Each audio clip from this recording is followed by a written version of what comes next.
Welcome back to another episode of Beyond the Game. I'm here with former UNC track and field athlete Jaylen Marsh. What's up, y'all? What's up, y'all? So, Jaylen, your second year at UNC is almost done. How are you feeling? I'm feeling good. You know, we got the highs, the lows out the way. So we just trying to stay in the middle. What are you most looking forward to in your junior year in Chapel Hill? Main thing I always say, like academically, like knocking out gen eds, like. That's real. Man, That's real. Man, I'm trying to get the gen eds knocked out. Yeah. But I would say just kind of getting out more, connecting to more people. You know, Chapel Hill is like a really big place, so a lot of alumni, a lot of them like people to meet. So just kind of, expanding my connections. So. And you're super connected on campus, even with your new internship with the Rams Club, and you're even studying abroad this summer. You're doing the same program that I did in London. What are you most looking forward to traveling abroad? This is my first time going abroad, so yeah. I'm trying all new foods. That English breakfast might be something. Beans and toast. I don't know. You should try it. They don't have American deli abroad. Yeah, they don't. So they definitely don't. No They don't have American wings deli, out no there JJ's, either. So I don't know. I might have to find something to supplement that, but I'm gonna try to expand my palate a little bit. Yeah. And just I know like we're going to tour like Wimbledon and just some more places like that. Just new experiences. Yeah. Just get exposed to new stuff. I'm kind of looking forward to that. So. You're gonna enjoy it so much. Yeah. Like it's an awesome experience. London is like one of my favorite cities. Yeah. Like even though the food was kind of iffy, I did try a lot of great food and it was actually good. Okay. You traveled to just like so many cool places. We did Wimbledon last year. Okay. We did Formula One. We did cricket. Okay. We went to a baseball game. Like there's so many. Like the culture out there is so different. So make sure you definitely go to a soccer game or football game as well. Any they call it suggestions on the food? I would say the local pub, Okay. The pubs are good. They have good sandwiches. They have good chicken. Okay.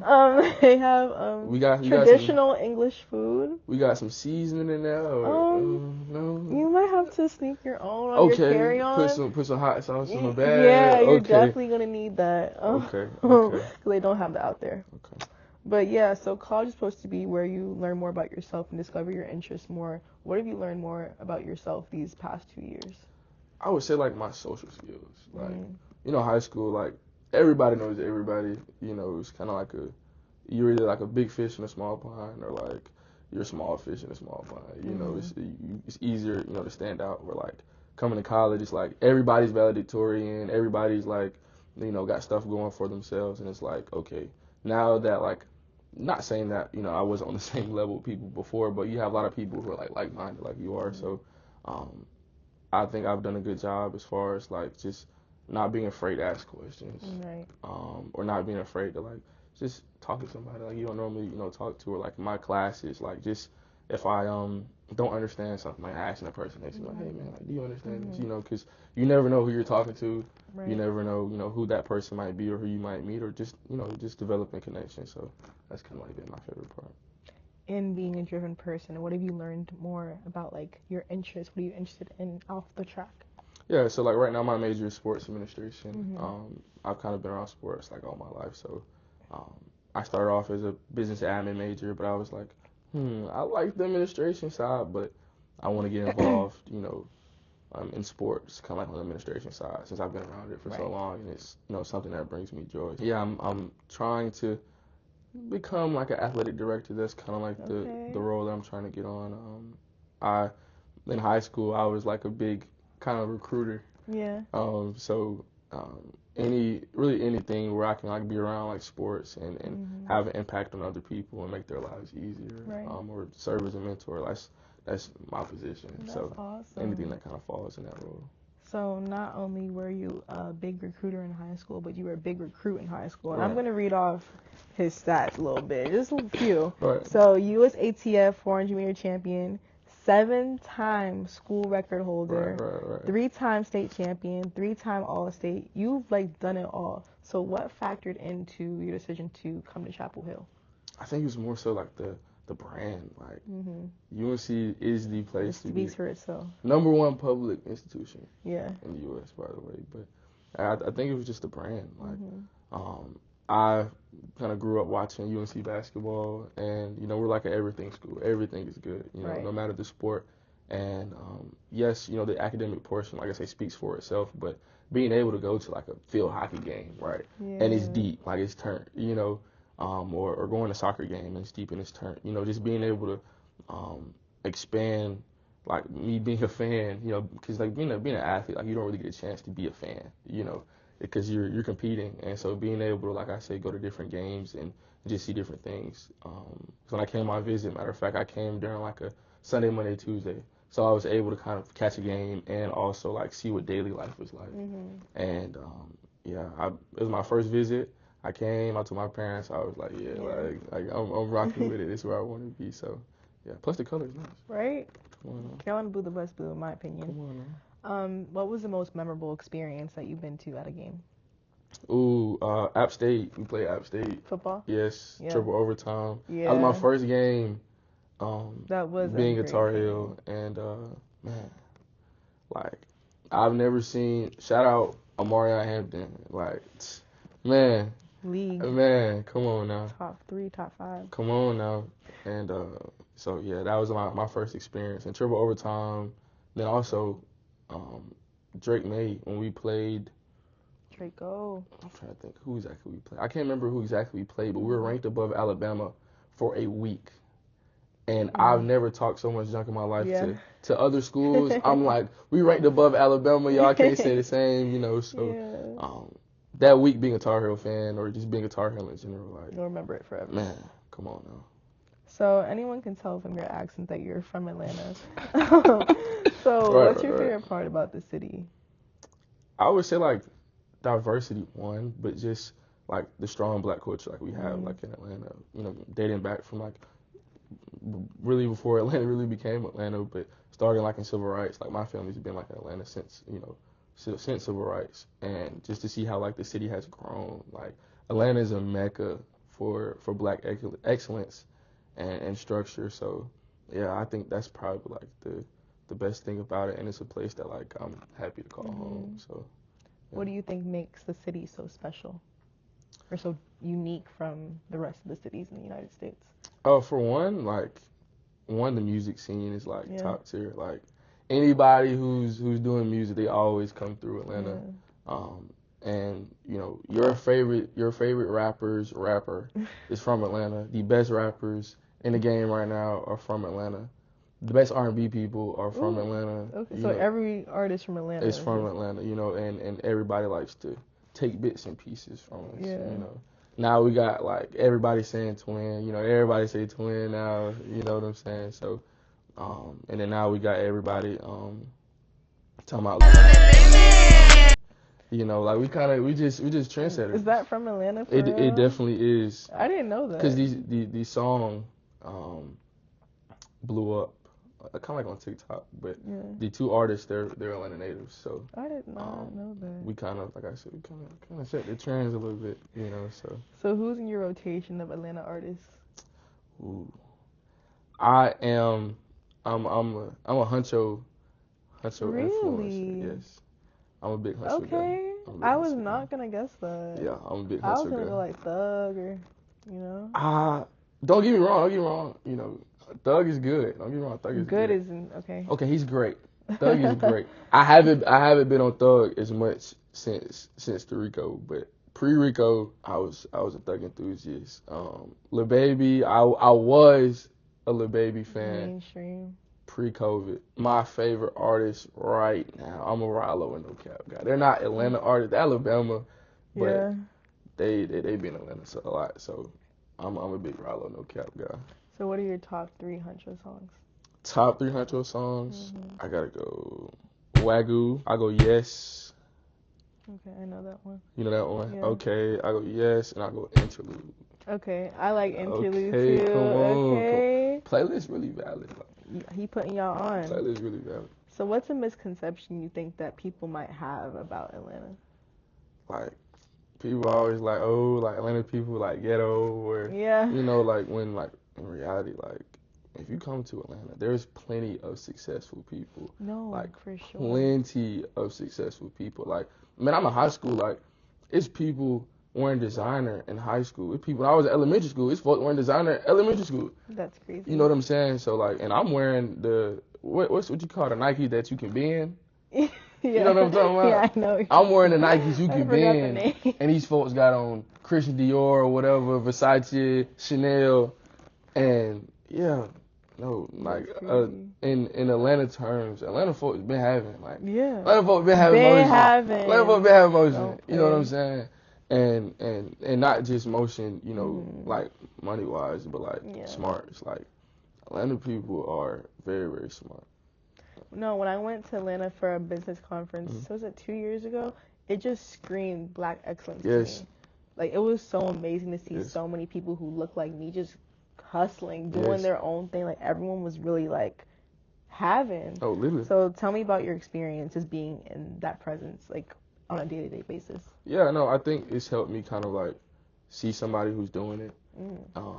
Not just family members, but, like, coaches or administrators, right? Just seeing them, you know, be able to like have that luxury lifestyle, or just being kind of like a mentor. That helped me a lot growing up, because I'm like, okay, if they can do it, I can do the same thing. You know, and not just people who playing ball, because like, you know, playing ball is cool, but that's not a representation of like everyday life. You know, and seeing people who are like your doctors, your lawyers, your scientists, your chemists, you know, whatever. Seeing people who are in various fields and seeing them have success, I'm like, okay, like if ball don't work out, like I know I can do this. Or like having people who are like, okay, stay on top of your academics, like academics is important, and just having that reinforced, not just like by family, but like I say, outside influences.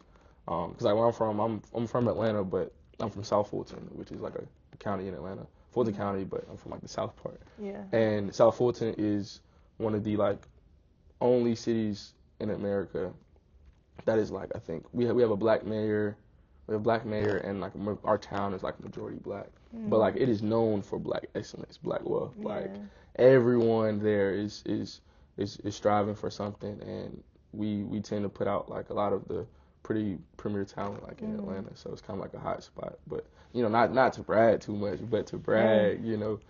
Brag about it. But South Fulton is really where it's at. So you talked a lot about the best things in Atlanta.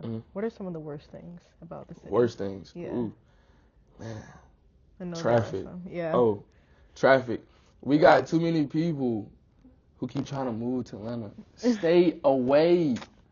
We don't need y'all. Yeah, if y'all from Wisconsin, Nevada, wherever y'all folks from. They trying to make it. That's the city to make it in. Y'all can visit, just don't stay. Y'all don't know how to drive. Crazy. No, y'all know how to drive in Atlanta. No. If you don't have like the Peach Pass thing, like you're messed up. No. So this is the structure of the highway. The people who are on the far right, stay over there if you're gonna drive slow. The left lanes is for the people who gonna go above the speed limit, and it's totally legal. And going like 50 above the speed limit. But we got Miss Grandma Cheryl who want to be in the far left lane going 50 miles per hour. It's not leave Grandma alone. Like she just trying to do her own thing. She can do her own thing in the right lane. That is so crazy. So how has Atlanta influenced you into the person that you are today, and how you carry yourself? For sure. I would say main thing being diversity, like being used to different crowds, learning how to interact with just different people. I feel like that's helped me a lot. Right. Then also like the black excellence aspect, that's helped me a lot. I think just having like a strong family support. You know, it kind of takes a village, and my village has done pretty good. So they just kind of, you know, reinforce like morals. Yeah. You know, because I feel like, you know, if you sacrifice your morals, you kind of like lose who you are. Right. And they just kind of like instilled in me. Plus, like, there's no athletics without academics. Like they enforce like, hey, bro, like if you're not having A's and B's, really A's, you know, the B's are kind of a little close too, but if you're not having A's and B's, like athletics is even an option. Right. You know, and just kind of teaching me to not be mediocre. And like I say, this is not just my family thing. Like I've seen this amongst my peers too. And you know, just surrounding myself with people who are like-minded as me. Kind of helped me too, because I'm like, okay, cool. Like I know if I'm slacking, like they're gonna be on me. I know if they slacking, I'm gonna be on them too. And it's a lot of people like that, you know, in Atlanta. Everybody's kind of like hustlers, go-getters. You know, everybody wants it. So it kind of like, you know, brings out the best in you. So yeah. What are some of those morals that you carry or pride yourself with? I think first I would just say integrity. Right. Um, a lot of people don't have. Exactly. You know, and I feel like having that is one of the greatest traits like a person can have. Mm-hmm. You know, kind of standing on what you believe in, but also kind of like admitting when you're wrong. You know, a lot of people don't. They're kind of like, you know, the my way or the highway type of people. And people think, you know, being wrong is like a bad thing. Like you're a person. Like yeah, you know, being wrong is okay. But like I say, you know, being able to admit that is the hard part. Nobody's perfect, and like I say, my family has kind of helped instill that into me. You know, so it's okay to be wrong. You know, so. You talked a lot about your family being your support system and being there for you throughout your entire journey. Mm-hmm. Talk to me about your upbringing. Yeah, so I grew up with my mom, my uncle, grandma, my great grandma, my great granddad, and like you talking about getting raised by like older people, old soul, like, and then you know they're country too. So I grew up eating like fatback. I call fatback rainbow meat. Rainbow meat? Rainbow meat, because what happens when you cook fatback? Yes, listen. Here's the theory behind it. When you cook fatback, it kind of like turns. It does turn, yeah. And it turns into a rainbow. So I've been calling it like rainbow meat. Okay, like, I could support that. I'm not a chitlins guy. Anybody who eats chitlins, you're nasty. I don't want to hear it. Your whole house stinking up. You gotta open up windows. You nasty. I can't. You spin facts. I can't do it. Fruit cake, fried green tomatoes, fried okra. Yeah, like real deal, kind of like. You can't get none of that over here. No, definitely not. And then like my great grandma, she was real like country too. Like no boiled water. She used to like boil her water on the stove. Not boiled water, bottled water. She would boil her water on the stove because like she just didn't trust it, you know. And plus like she grew up from during the time when like you did that, you know. And she used to make like quilts. And I remember one time like I had some jeans. I had a pair of jeans. I had literally just wore them like the day before. And she came to me. She was like, "Oh, like I made you this nice quilt." Mind you, I'm like, that looked like my jeans on there. Ooh. She turned my jeans into a quilt. Don't get me wrong, the quilt was nice. But my jeans was a quilt. Yeah. She was real handy. She was real handy. Do you still have the quilt? I do. The quilt is actually on my bed right now. Oh, that's awesome. Yeah. That thing keep me warm, you know, when it's cold. Grandma knew what she was talking about. She knew what she was talking about. Just wrong time, man. Yeah. You know, wrong time, man. And then like I said, like my uncle, he was like my dad growing up too, so like he kind of like reinforced just like what it's like being like a young man, you know, and just made sure like I stayed on track, you know, and like my great grandma, like she was like my mom too growing up, so like she made sure like anything like I needed, like she was there. If I had a lot of time, like they would work too, so like they would be getting off of work, taking me straight from like their job to practice, and you know like. They never complained, never say anything about it, you know. And even when I sucked, they were still doing it. I don't know how they had the patience to do it, you know, like, because growing up, I played football, basketball, baseball, and, you know, I ran track. And, like, track, I sucked at the beginning. Yeah. So they send out there in the hot sun every week. I'm getting blown out. They cheering, posting on their Facebook. And I'm like, man, like, I suck. Like, football, a different story now. Okay. Football. What position you playing football? Football, a different story. So to start off, I play like running back, quarterback, and once we got to like, I'll probably say middle school, high school, I played receiver and corner. Okay. Matter of fact, I don't know if you can insert the clip, but there's a YouTube video of me when I was like 6 that went viral. Okay. Football video, 300K views, by the way. You know, we're gonna insert it right here. Slide your flex. And yeah, it's just like me going crazy type of thing. But like I said, they always kind of supported me and throughout the whole journey through the ups and downs. So I can't do nothing but appreciate it. That is so awesome. So you said you sucked at track at first. Yes. So who helped you get better? Was it your family? Was it your coaches? Or did it come to you naturally? I would say like I got tired of losing. Yeah. That's real. I thought I was trying my hardest. I was going on YouTube looking up how to get fast. I'm watching Usain Bolt videos. Like, I want to be just like him. And like first of all, nobody can be like Usain Bolt. Like he's different, one-on-one. But I think I just kind of got fed up and more so believed in myself. Tried a little harder, And I was like, it pushed myself past like that threshold. And after the first time I did it, I was like, we kind of got faster that time. Yeah. And each time I just kind of kept pushing myself more and more and more, and I started seeing results. So. Yeah. So you've been like that since you were young. I mean, you've been a driven person since you were young. For sure. And that's clearly worked out for you. I mean, you have a you have a day in your honor. Right. You have what is it called? Jaylen Marsh Proclamation Day. Right. Most people can't say that. So tell me the story behind that. Yeah. So my senior year, I transferred to Creekside High School, which is in like Fairburn, Georgia. So still South Fulton. Okay. And after our state championship meet, my 4x4 group, we got a separate proclamation day as well for like us winning state as well. But I got an individual honor for me winning the 400. And for me winning the 400, also I got top 10% of my class as well. So kind of intertwined with that honor. But yeah, it was just kind of supporting the effort I put in that senior year. I was at a new school, new environment, new obstacles. And I was like, okay, how do I, but just to block out where people are saying and kind of like really focus on me. I think that's what was a big thing my senior year, just kind of like enjoying the process. Like, I'm already committed to school, like, I can kind of run like stress-free, and I was really kind of able to enjoy it, and it reflected in kind of like my performance, and I've, thanks City of South Fulton for kind of, seeing that and recognizing that and feeling confident enough to give me my own day. So, I mean, how does it make you feel? It's funny because like my mindset is always like work.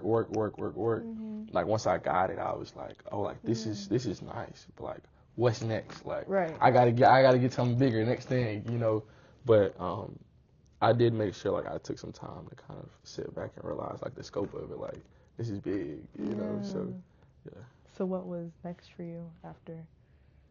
After that, it's funny because like a couple weeks after they gave us the proclamation, I started summer workouts for track. So it was kind of like, okay, like now I got to grind like for the season, because now I'm no longer racing against like high schoolers. Like I'm racing against guys who got to take care of their family, who got kids, because I was coming there, I think when I came into college, I was 17. So I'm 17 racing against like 23-year-olds, guys who in their 6th year, so I was like, it's a whole different ball game, not just from like the physical aspect, but from the mental aspect also. Like college environment is different. It's a lot more structured, less relaxed. Track and meets in high school, like you got folks shadow boxing, you got folks dancing, it's just a whole bunch of going on, folks doing public interviews, it's a whole bunch of stuff, You never know who you're gonna run into. Yeah, it's a lot more relaxed environment. And college is like, okay, you leave the hotel, get on the bus. As soon as you're done running, you back on the bus. It's not like a kick it and hang out type of thing. And then like we weren't allowed to listen to music either, so I really had to kind of like, so I really had to like lock in. Why does they have that rule? They for one, to be honest, I couldn't tell you. They're not really fond of like technological devices, in like competition area. So, but yeah, so I kind of had to play my own music in my head, listen to my own huncho, like, in my head. So, but it worked out. So, but that was kind of like my next thing. Yeah. So from just talking to you and from knowing you, I've sensed that you have a strong sense of pride for social issues and Black family structure. What are your thoughts on issues like this and how they permeate in your own life in Atlanta and in American society? Yeah, for sure. No, it's a loaded question. No, you're good. Matter of fact, I just started reading this book. It's called Post-Traumatic Slave Syndrome by Dr. Joy DeGraw. He's putting on some music and books. I'm trying to tell y'all. I'm trying to jack of all trades. And it's a really good book. It just kind of talks about how, instances from slavery and how they kind of show up today. And matter of fact, one of the instances that she talks about in her book is that I'm halfway through the book, so I haven't finished. We're at the beginning, but she talks about how like whenever, I'm pretty sure people at home watching can relate to this, but this parent was kind of talking about her kid, and she was just saying like, hey, like he's all right, like he's a headache, and not really undermining the accomplishments of her kid. Inside, she's proud, but the kid may not understand, like, hey, like, she's actually proud of me. And, you know, it's kind of like that unspoken thing. So I know for me, like, growing up, like, my great-granddad, like, he's, whenever, like I said, I had, like, a really good game or something like that, I'm like, oh, yeah, like, how I do? You know what I'm saying? And he's like, like, you did all right. Like, you know what I'm saying? Like, play it off. Yeah, like, you did all right. But, like, whenever I would go visit him, because he stayed in kind of like a older folks' home, and they were walking in like, oh, like, you're Harold's grandson. Like, he talk about you all the time. You know what I'm saying? Yeah. And so, like, being able to, like, hear him say, like, oh, like, all right. But, you know, experiencing, like, other people be like, he talk about you all the time. You know, I was like, okay, like, he really rocked with me. You know, but a lot of kids may not see that, you know. And an instance where it showed up during slavery, like, whenever, you know, like, a mother or father would be in the field working, and like their overseer comes like, hey, like, I see your kid has been doing pretty good, and they're like, oh no, like, my kid isn't doing good at all. Like, it's kind of like a survival instinct because they don't want their kid to be sold or whatnot. So that's like an instance of like how it shows up now, and like we don't really realize that because like, you know, your parents like, oh no, like he rough, like he a headache, you know, but in actuality, like, that stems from centuries. So you think that's like kind of embedded in like the Black psyche? For sure. And I think it's learned because a lot of people see their parents do it, so they're like, okay, cool. Like, that's normalized. Exactly. And by the time they understand this unspoken rule, right, they're older. So a lot of like if they've, you know, went through any traumas when they were younger, they remember that. You know what I'm saying? Kind of like feeling like, okay, helpless, or like, my mom doesn't really, you know, support me or appreciate, like, kind of like those types of things. And then one last instance I seen, it was like the mom, she was talking about how a mom goes into a bank and like the black kid is like right next to her. Like, you gotta walk in, don't touch nothing, don't do anything, like, stay right by my hip, right? And then there was like this white kid who's like playing and jumping on top of stuff, and you know, and she was just saying how the black kid is like, well, you know, why can't I do the same things he's doing? You know what I'm saying? Or if I go play, like, I'm gonna get disciplined for like trying to just play, you know? And she was just saying how back, you know, during slavery, like, that was a survival thing. Like, you couldn't go off and wonder because you may not come back. Right. You know what I'm saying? Like, I gotta have your eyes on you all the times, and like that's just an instance of like how it shows up. But yeah. What made you start reading this book? So my uncle Wendell Marsh, he's a professor at Rutgers, and he studies AAAD, or African American diaspora. He's a professor in it, and just growing up and like seeing his interest in it, and just from being around him and hearing him talk about it, I was like, man, like, let me try this out. And then just on my own from growing up, from like being around Black excellence, right? I wanted to learn more about it and how it works. So, you know, I just watch certain documentaries whenever I'm bored, if I come across a book, like, you know, to read it, and just learning more about like why I am the way I am, but also like why my people are the way they are. That's so important. And it's very intriguing because, you know, not a lot of, well, actually not a lot of, but we're technically the only race who have gone through the extent of trauma and issues that we have gone through. And after slavery, there wasn't kind of like, okay, we're going to help you get through these things. It's like, okay, slavery's over. Now go be regular members of society. Right. You know, and just kind of forgetting about like those 300, 400 years of trauma that, you know, everyone just went through. So, yeah. Having that knowledge, how do you plan to integrate that into your everyday life or educate others and kind of carrying yourself with that idea, like trying to educate people on what's been going on, like how this psyche, like how these years of trauma have kind of culminated into what we see now?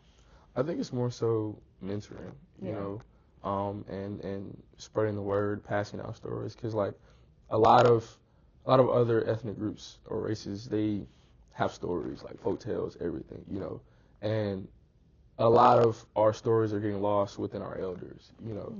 So I know, like, for me growing up, a lot of like the stories or whatnot that I know are from my elders, you know, and if you have the generations below them that don't really pass those down, they kind of tend to die off. Like recipes, like, you know, a lot of people have recipes that their parents or grandparents or whatever have been doing for centuries, you know what I'm saying? And it's like, we're fairly kind of new to that game, you know. So just kind of keeping history alive and Black prominent figures, keeping their names alive, and just pass down information, because now you have like a lot of that information trying to get erased. So I feel like it's super, super important that like you learn from your elders, talk to your elders, even if it's not, your family members. If you just encounter a random black person on the street that seems to be older, ask them a question, talk to them, because they like to talk. they like to talk, and you never know, what they've been through or what they've seen or what knowledge they can pass down to you. So I think it's also, important for people like me to pass, those things down, but also for people like me as well to be receptive. Right. Because it does no good if people are just talking. In one ear and out the other. In one ear and out the other, right. So I think it's important that we're also receptive to those things, and whether that's writing it down or whatnot. And don't be afraid to take pictures. Take pictures, guys. Like, pictures create memories. So if it's, a recipe or just a picture of you and your grandparents, like, take a picture. Because, once they're gone and later on down the line, like, you'll definitely miss those pictures. So, for sure. What insights have stuck with you from either elders within your family or outside of your family?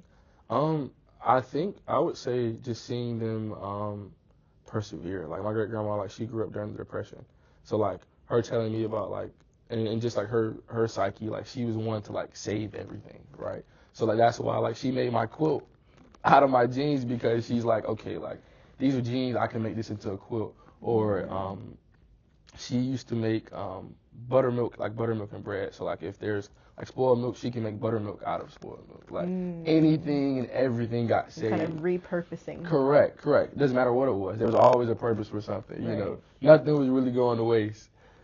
So I think like, and then for my great granddad, like he owned a baseball team, a minor league baseball team. Negro League baseball team. I'm sorry. That's beautiful. I know, it's cool. That's really cool. And he's from Hawkinsville, Georgia, which is like kind of like South Georgia, like middle South Georgia. And then my great grandma's from East Alabama, Lafayette, Alabama. So they're like really, really country people.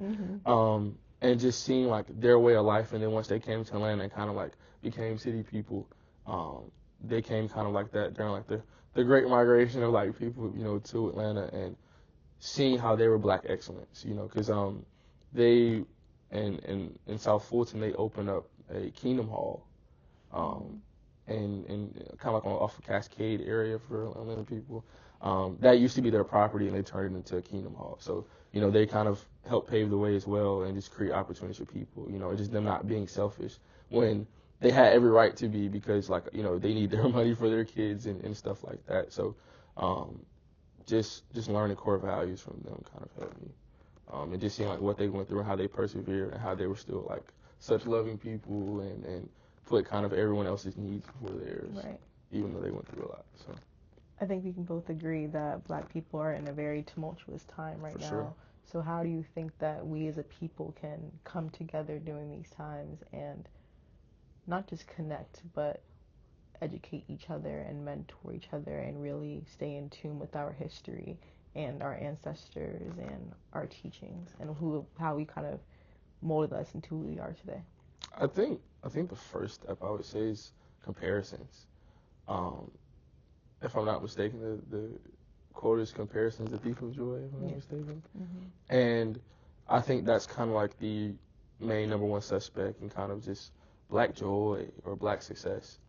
People are always like, well, what is this guy doing? Like, how am I comparing to this guy? Or not like, okay, I'm going to give him props for succeeding. Right. I'm not going to hate on him. I'm not going to do, these types of things. And once we stop comparing and appreciate not only what we have, but looking out for others, I feel like people, once they kind of get to the promised land, quote unquote, they kind of just tend to keep that all for themselves and not want to bring others with them or share knowledge. And I think the sharing of knowledge and less comparison or no comparison at all will definitely help. Talk about black joy. What brings you joy? Helping others, like being serviceable.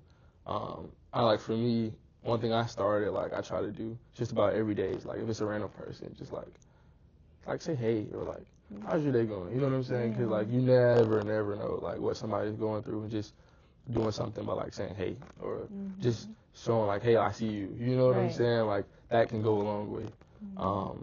I know, like, for me in high school, like, the guys we had on our team that weren't as good, or, like, JV guys, freshman guys, you know, who didn't really play too much, like, I made sure to kind of make myself acquainted with them. Because, you know, sports themselves are hard, but, like, you know, having people, like, talk about you or, you know, whatever can be rough, too. So just to have somebody who's, like, you know, on the team who can kind of be like that mentor to them, or just to be a friend, you know, can go a long way. So I kind of, that's kind of like what brings me joy, just kind of making somebody else smile, for sure. So what would you tell a younger version of yourself? And on the flip side, what would your younger version tell you now?